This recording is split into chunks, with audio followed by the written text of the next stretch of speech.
Welcome to King's School Guliana, Shbir Campus. 3rd June 2021, Class 9, Subject Physics, page 123-124, Chapter number 6. बिस्मिल्लाहिर्रहमानिर्रहीम. अस्सलामुअलैकुम वरहमतुल्लाहि वबरकातुहू. Students, कोई भी काम शुरू करने से पहले 3 दफ़ा दुरूद पाक पढ़ने की अपनी आदत बनाएं. तो चलिए पढ़ते हैं. बिस्मिल्लाहिर्रहमानिर्रहीम. अल्लाहुम्मा सल्ली अला मुहम्मदिन व अला आलि मुहम्मदिन कमा सल्लैता अला इब्राहीम व अला आलि इब्राहीम इन्नका हमीदुम मजीद. अल्लाहुम्मा बारिक अला मुहम्मदिन व अला आलि मुहम्मदिन कमा बारकता अला इब्राहीम व अला आलि इब्राहीम इन्नका हमीदुम मजीद. स्टूडेंट्स, आज की हदीस नंबर 1. खैरुकुम मन तअल्लमल कुरआन व अल्लमहु. तुम में से बेहतरीन वो है जो कुरान सीखे और इसे सिखाए. Students, let's recite dua before starting our lesson. Bismillahirrahmanirrahim. Rabbi shrah li sadri wa yassir li amri wahlul 'uqdatam min lisani yafqahu qawli. Now come towards your lesson. Grade 9 physics का हमारा प्रीवियस टॉपिक था kinetic energy. इसमें हमने kinetic energy equation drive करना सीखी. इसके अलावा हमने देखा था काइनेटिक एनर्जी किसको कहते हैं. वो एनर्जी जो कि बॉडी जो है वो मोशन की वजह से पोजेस करती है, यानी उसकी कुछ बॉडी अगर कोई मूव कर रही है मोशन की वजह से वो जो एनर्जी पोजेस कर रही है वो उसकी काइनेटिक एनर्जी होती है. आज हम लोग नेक्स्ट टॉपिक स्टार्ट करने जा रहे हैं पोटेंशियल एनर्जी. तो पोटेंशियल एनर्जी जो होती है, जैसे काइनेटिक एनर्जी जो था उसमें मोशन पोजेस कर रहा था बॉडी, तो उस वक्त वो काइनेटिक एनर्जी में थी. लेकिन अगर कोई बॉडी जो है वो हाइट कवर कर रही है या पोजीशन पोजेस कर रही है, तो वो उसकी वो जो एनर्जी होगी वो पोजीशन की वजह से या हाइट की वजह से वो पोटेंशियल एनर्जी कहलाएगी. इसको देखते हैं. पोटेंशियल एनर्जी हमारा टॉपिक है. तो सबसे पहले तो एनर्जी की डेफिनेशन हम लोगों ने पढ़ी थी. तो किसी को याद है कि एनर्जी किसको कहते हैं? The ability to do work, यानी कि काम करने की जो सलाहियत है वो क्या कहलाती है? एनर्जी. तो एनर्जी किस में मौजूद होगी? उस चीज़ में जिसमें कोई ना कोई वर्क करने की सलाहियत मौजूद है. जैसे हम लोग अगर एक एप्पल लेते हैं, ठीक है, एक ट्री के साथ जो है वो एप्पल है, एप्पल जो है वो ट्री के साथ अटैच है, ठीक है, हैंग है. ये फॉर एग्जांपल एप्पल है, वो ट्री के साथ अटैच है. अब उसमें वर्क करने की सलाहियत मौजूद है क्योंकि उसने कुछ ना कुछ टाइम बाद फॉल कर जाना है. तो इट्स मीन वो कुछ वर्क करेगा तो इट्स मीन उसमें कोई एनर्जी भी मौजूद होगी.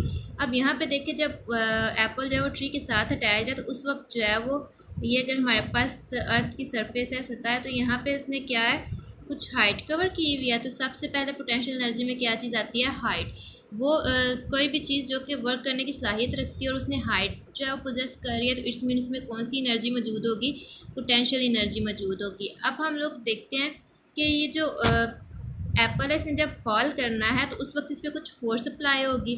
तो वो फोर्स किसके इक्वल होगी? डब्ल्यू, यानी इसके वेट के इक्वल होगी. और वो डब्ल्यू किसके इक्वल होता है? M g. इसका मतलब है कि इसमें कुछ ग्रेविटी की वजह से जो है वो एप्पल होगा वो नीचे ज़मीन की तरफ फॉल करेगा ना, क्योंकि ग्रेविटी जो है उसको अपनी तरफ अट्रैक्ट करेगी. और एम जो है वो उसका एप्पल का मैस होगा. तो इट्स मीन इसमें क्या चीज़ आ रही है? ग्रेविटेशनल फोर्स भी आ रही है हमारे पास. तो यहाँ पे हम क्या कह सकते हैं कि एप्पल में कौन सी एनर्जी मौजूद है? पोटेंशियल एनर्जी मौजूद है, क्योंकि वो हाइट कवर कर रहा है. इसके अलावा उसमें जो फोर्स अप्लाई हो रही है वो किसी इक्वल है? वो वेट के इक्वल है. और वेट में हमारे पास क्या चीज़ आ रही है? मैस. और इसके अलावा उसकी ग्रेविटेशनल एक्सेलरेशन आ रही है. तो इसी तरह से एक और एग्जांपल अगर हम लोग देखते हैं, बो लेते हैं हम लोग, ठीक है, ये बो है, ये इसमें एरो मौजूद है, ठीक है, लेकिन कुछ यहाँ पे वो रेस्ट की हालत में है, ठीक है, एरो. लेकिन जैसे ही आप जो है वो इसको मूव करवाएंगे, ठीक है, बो में ये जो चीज़ होती है ये स्ट्रेचेबल होती है. इसको आप जो है वो स्ट्रेच कर लेते हैं, ठीक है. फॉर एग्जांपल वो इसकी इनिशियल पोजीशन ये थी, आपने इसको स्ट्रेच करके इस पॉइंट पे लेकर आए. अब यहाँ से आपने एरो को पीछे की तरफ खींचा है, तो इसने यहाँ पे क्या किया है? कुछ हाइट कवर की है, ठीक है.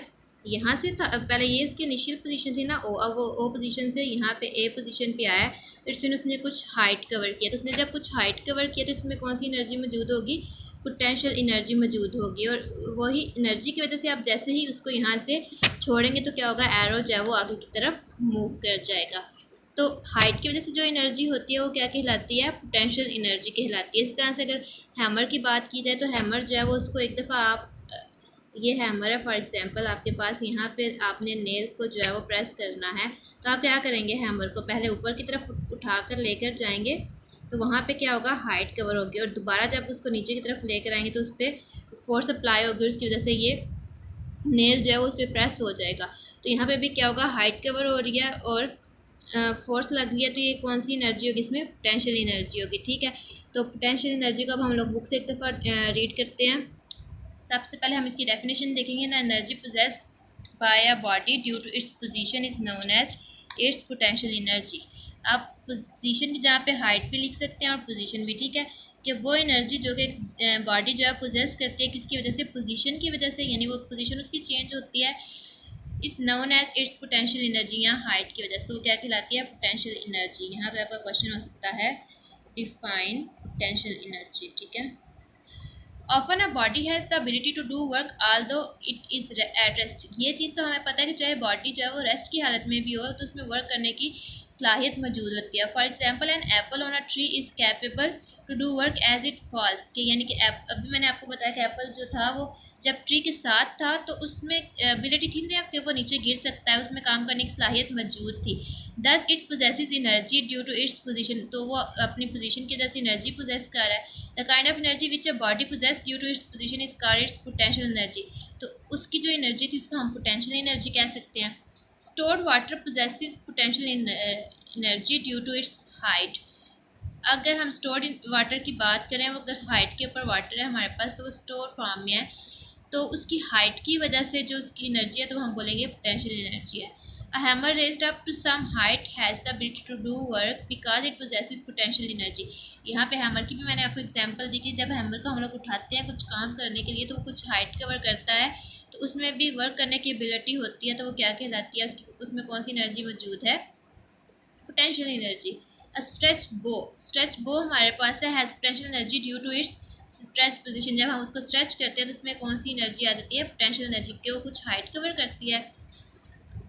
The stored energy of the bow push the arrow out of it, और इसमें जो बो में एनर्जी स्टोर होती है वो क्या करती है, वो एरो को पुश आउट कर देती है। The energy present in the stretched bow is called elastic potential energy. और अब जो बो में एनर्जी मौजूद होगी इसको बोलेंगे इलास्टिक पोटेंशियल एनर्जी। इसका होगा डिफाइन इलास्टिक पोटेंशियल एनर्जी। तो इसका क्वेश्चन बनेगा डिफाइन इलास्टिक पोटेंशियल एनर्जी, और इसका आंसर स्ट्रेच्ड बो से लेकर एनर्जी तक आएगा। The potential energy possessed by a hammer is due to its height. अब अगर हाइट की वजह से जो एनर्जी पोजेस कर रहा था हैमर, यहाँ हम एप्पल की बात करते हैं, तो the energy present in a body due to its height is called gravitational potential energy. तो वो जो एप्पल की एनर्जी थी या फिर जो है बो की सॉरी हैमर की एनर्जी है, ये दोनों क्या कहलाएंगे, ये हाइट की वजह से तो ये ग्रेविटेशनल पोटेंशियल एनर्जी कहलाएंगे। जबकि जो बो में एनर्जी है वो स्ट्रेच्ड पोजीशन की वजह से है, तो वो क्या कहलाएगी, इलास्टिक पोटेंशियल एनर्जी। तो यहाँ पे दो क्वेश्चंस आपके पास ये बन गए, थर्ड आपका डिफाइन का था। अब हम लोग इसकी कैलकुलेशंस देख लेते हैं। Let a body of mass m be raised up through height h from the ground. For example, आपने कोई भी मैस लिया है, कोई भी बॉडी ली है जिसका मैस एम है, और उस जो है वो उसकी पोजीशन क्या है, वो हाइट कुछ ना कुछ हाइट कवर कर रहा है। The body will acquire potential energy equal to the work done in lifting it to height as.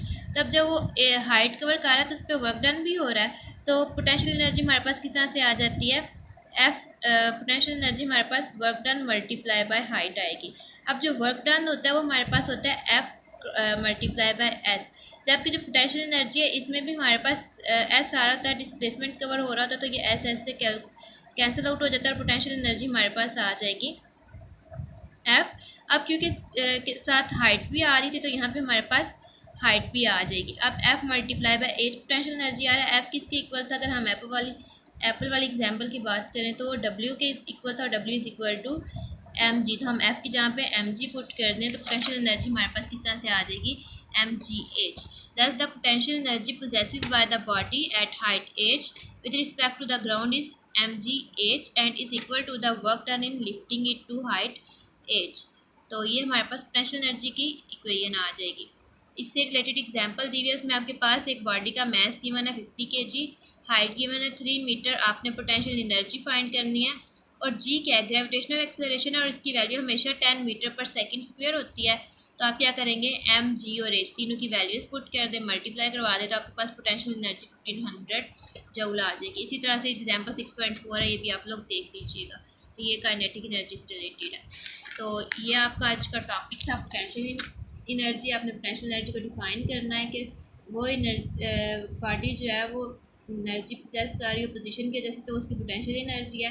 अगर वो जैसे बॉल की एनर्जी जो थी वो स्ट्रेच पोजीशन की वजह से थी तो वो इलास्टिक पोटेंशियल एनर्जी कहलाएगी। अगर हाइट की वजह से होगी तो ग्रेविटेशनल पोटेंशियल एनर्जी कहलाएगी। इसके अलावा इसकी कैलकुलेशन तो ये सारा आपने राइट करना है और इसको लर्न भी करना है। Class 9 Subject Physics Diary Chapter 6 page 123-124 for understanding plus question answer for write and learn। School का WhatsApp, Facebook, YouTube, Instagram link दिया गया आपको यहाँ पे। इसके अलावा ये वीडियो स्कूल के यूट्यूब चैनल से भी मिल सकती है। मज़ीद मालूमात के लिए आप इन नंबर्स पर रब्ता कर सकते हैं। Thanks for watching. अल्लाह हाफिज़।